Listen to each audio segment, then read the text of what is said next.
ጤና ይስጥልን ተመልካቾቻችን እንደምናላችሁ። ይህ የአማራ ሚዲያ ኮርፖሬሽን ነው። ከደሴ ስቱዲዮ ለሰዓቱ የተዘጋጁ ዜናዎችን ይዘን ቀርበናል።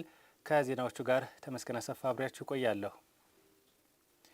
ሰባተኛው ጠቅላላ ምርጫ በሰላማዊና ዲሞክራሲያዊ መንገድ እንዲጠናቀቅ በደቡብ ወሎ ዞን የአልብኮ ወረዳ ነዋሪዎች ተናገሩ። በወረዳው የብልጽግና አባላትና ደጋፊዎች የምርጫ ቅስቀሳና ለፓርቲው የድጋፍ ሰልፍ አካሂደዋል። ባላለምዬ ተጨማሪ ዘገባ አለው። ቀናቶች በቀሩት ሰባተኛው ጠቅላላ ምርጫ ፓርቲዎች የምረጡ ቅስቀሳን ጨምሮ በርካታ ለመመረጥ የሚያስችላቸውን ተግባራት እያከናወኑ ነው። ብልጽግና ፓርቲ በደቡብ ወሎ ዞን አልብኮ ወረዳ የፓርቲው የክልልና የሕዝብ ተወካዮች ምክር ቤት እጩዎች ከአባላቱና ደጋፊዎቹ ጋር የምርጫ ቅስቀሳና የድጋፍ ሰልፍ አካሂደዋል። የአልብኮ ወረዳ አስተዳዳሪ አብደላ ሰይድ ብልጽግና በመደመር እሳቤ የሕዝብን ጥያቄ እየመለሰ ያለ ፓርቲ መሆኑን አስረድተዋል።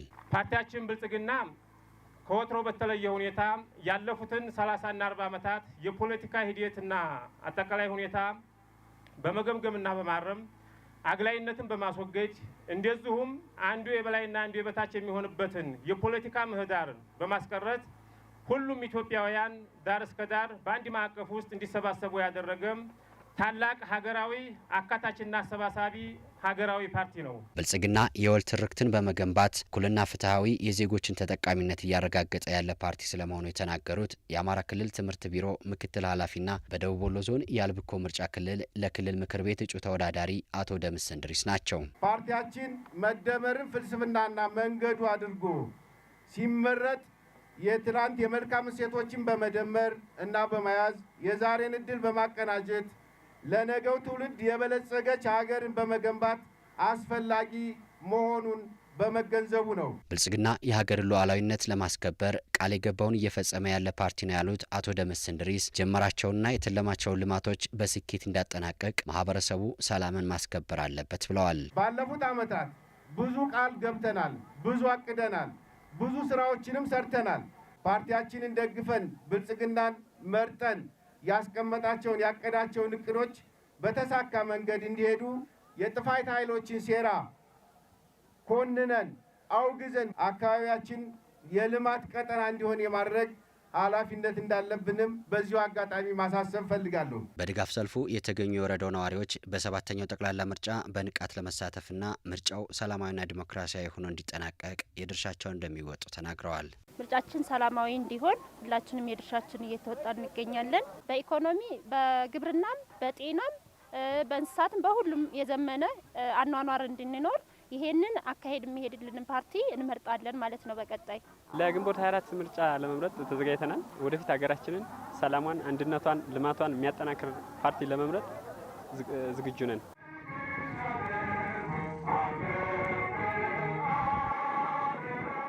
ብልጽግና ፓርቲ በአካታችነት እሳቤ የህዝብ ጥያቄዎችን ምላሽ እየሰጠ ያለ ፓርቲ መሆኑን በደቡብ ወሎ ዞን ብልጽግና ፓርቲ ቅርንጫፍ ጽህፈት ቤት የደሴ ዙሪያ ወረዳ እጩ ተወዳዳሪዎች ተናገሩ። ለሰባተኛው ጠቅላላ ምርጫ በወረዳው የብልጽግና ፓርቲ እጩ ተወዳዳሪዎችንና የምርጫ ምልክት የማስተዋወቅ መርሃ ግብር አካሂደዋል። አንተነህ ጸጋዬ ተጨማሪውን አዘጋጅቷል። አሚኮ ያነጋገራቸው በድጋፍ ሰልፉ የተገኙ የወረዳው ነዋሪዎች በምዝገባ ወቅት በንቃት መሳተፋቸውን አስታውሰው በምርጫው ዕለትም ለሀገር ሰላምና እድገት እንዲሁም ለህዝብ ተጠቃሚነት ይሰራል የሚሉትን ፓርቲ ለመምረጥ መዘጋጀታቸውን ገልጸዋል። ብልጽግና ደግሞ ነገ ከዚህ የበለጠ ቢመረጥ የተሻለችን ሀገር ይመራል፣ እንደገና የኛን ኑሮ ያሻሽላል። ሁሉም ሰው በነዚህ ተነስተን የምርጫ ካርድ አውጥተናል። ግንቦት 24 ለተሰኞ ለመምረጥ ዝግጁ ነን። በፓርቲው የደሴ ዙሪያ ወረዳን በህዝብ ተወካዮች ምክር ቤት ለመወከል የሚወዳደሩት የደሴ ዙሪያ ወረዳ ዋና አስተዳዳሪ አቶ ጀማል መሐመድ በወረዳው ከ1 ቢሊዮን ብር በላይ በሆነ ወጪ ህዝብን ተጠቃሚ ያደረጉ ስራዎች መከናወናቸውን አንስተዋል። በተለይ በልማትና መልካም ማስተዳደር ስራዎች የሰራቸው፣ በመሰረተ ልማት የሰራቸው፣ በማህበራዊ ዘርፍ ላይ የሰራቸው እጅግ በጣም በርካታ የሆኑ ስራዎች ሲሰራ የቆየበት ሁኔታ ነው ያለው። እንደ ደሴ ዙሪያ ወረዳ ብቻ በዚህ 5 ዓመት ከ1 ቢሊዮን ብር በላይ የሚያወጡ የተለያዩ ፕሮጀክቶችን ለማህበረሰቡ ተጠቃሚ ያደረገበት ሁኔታ ነው ያለው። በፓርቲው ለክልል ምክር ቤት የሚወዳደሩት በአማራ ክልል ምክር ቤት የበጀትና ፋይናንስ ጉዳዮች ቋሚ ኮሚቴ ሰብሳቢ ወይዘሮ ሃናን አብዱ ፓርቲው በአካታችነት እሳቤ ለህዝብ ጥያቄዎች ምላሽ ለመስጠት ዝግጁ ስለመሆኑ ተናግረዋል። ብልጽግናን በድምጻችሁ በመምረጥ የተጀመረውን ሀገራዊ ክልላዊ ልማት ሰላምና አንድነት በማስቀጠል የኢትዮጵያን ከፍታና ብልጽግና ብሎም የህዝባችንን ልዕልና እንዲረጋገጥ ዛሬም ከምወደው ህዝብ ፊት ቆሜ በድጋሜ እጠይቃለሁ።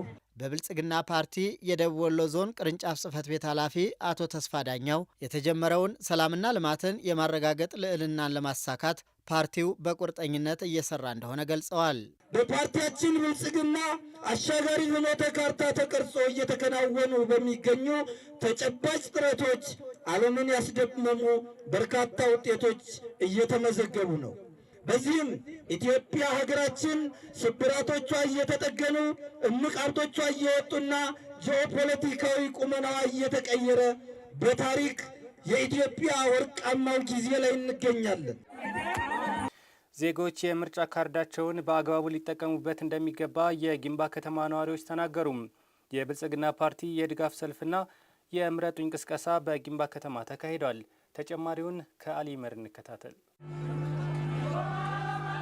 የብልጽግና ፓርቲ የድጋፍ ሰልፍና የምረጡኝ ቅስቀሳ በደቡብ ወሎ ዞን ጊምባ ከተማ ተካሂዷል። በድጋፍ ሰልፉ ላይ መልእክት ያስተላለፉት የጊምባ ከተማ ብልጽግና ፓርቲ ቅርንጫፍ ጽህፈት ቤት ኃላፊ አቶ በሽር ቦጋለ ብልጽግና ፓርቲ ኢትዮጵያውያንን በእኩልነት የሚያገለግል ዘርፈ ብዙ ስብራቶችን በመጠገን ብዝሃነትን የሚያከብር ህብረ ብሔራዊ ፓርቲ መሆኑን ተናግረዋል። የብልጽግና ፓርቲ ዓላማ የሀገረ መንግስት ስብራቶችን በመጠገን የዜጎችን ነጻነት፣ እኩልነት፣ ፍትሐዊነት፣ ወንድማማችነትና እህትማማችነት የተረጋገጠበት ኢትዮጵያን መገንባት ነው። የጊምባ ከተማ ተቀዳሚ ምክትል ከንቲባ አቶ እያሱ አባይ ብልጽግና የቀጠናውን ጂኦፖለቲካዊ ስትራቴጂ አቅጣጫ ያስተካከለ ፓርቲ መሆኑን ገልጸዋል። ብልጽግና የቀጠናውን ጂኦፖለቲካ ስትራቴጂ ኮምፓስ ያስተካከለ ፓርቲ ነው። ለኢኮኖሚ ነጻነትና ሉዓላዊነት የታገለ የብዝሃ ዘርፍ ኢኮኖሚ መገንባት የጀመረ ፓርቲ ነው ብልጽግና። ሰባተኛው ጠቅላላ ሀገራዊ ምርጫ የኢትዮጵያን ቀጣይ ጣፋንታ የልጆቻችንን መጻኢ ዕድልና የሀገራችንን ሰላምና ልማት የምንወስንበት የታሪክ ምዕራፍ ነው ያሉት ደግሞ የደቡብ ወሎ ዞን ምክትል ዋና አስተዳዳሪ አቶ አሊ ኢማም ናቸው። ብልጽግና ፓርቲ ባለፉት ዓመታት ሀገራዊ ኃላፊነትን ከተረከበበት ጊዜ ጀምሮ በወሬ ሳይሆን በተግባር በተስፋ ሳይሆን በሚጨበጥ ፍሬዎች ሀገራችንን መርቷታል።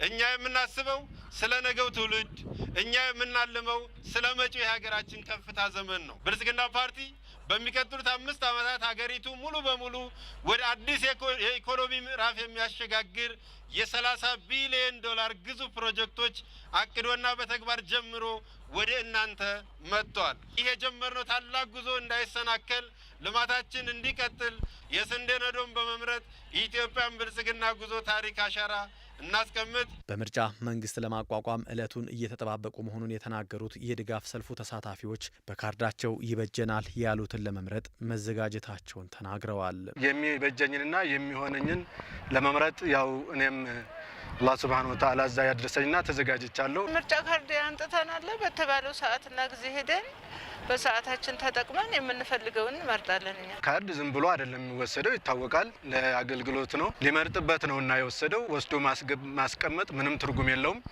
ይልቁንስ በወቅቱ በተዘጋጀለት ወይም በተቀመጠለት ሰዓትና ቦታ በአግባቡ ሄዶ የፈለገውንና ደስ ያለውን መምረጥ አለበት ብዬ አሳስባለሁ። የተከበራችሁ ተመልካቾቻችን ከአሚኮ ደሴ ስቱዲዮ ለሰዓቱ ያዝናቸው ዜናዎቻችን እስካሁኖቹ ናቸው። ተመስገን አሰፋ ነኝ። ስለተከታተላችሁ እናመሰግናለን። በያላችሁበት መልካም ጊዜ